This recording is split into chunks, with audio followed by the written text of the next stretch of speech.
મગફળી પેલજીએ આ કોંજી ભા જોડે જઈ અને થોડી વાતો કરું કી દવા નાખવાની એ બધી વાતો કરું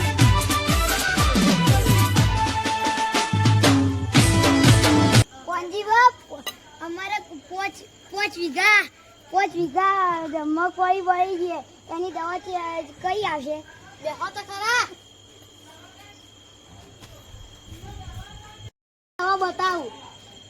દવા બતાવો છો હું તમને સારી દવા બતાડું ઘણા તારા હાથમાં આવ્યા છે અત્યારે હોને સારી દવા બતાડી પડી અમે પહેલા આમાં ખેતરની મગફળી તો હો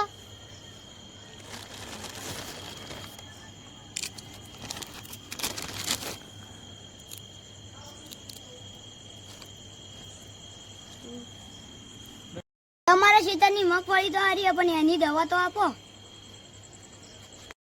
લાવો પૈસા હું સવારે ઘર જાઉં દવા લેતા લો પૈસા દવા લાવજો હા લો કંજીમાં હું હેડું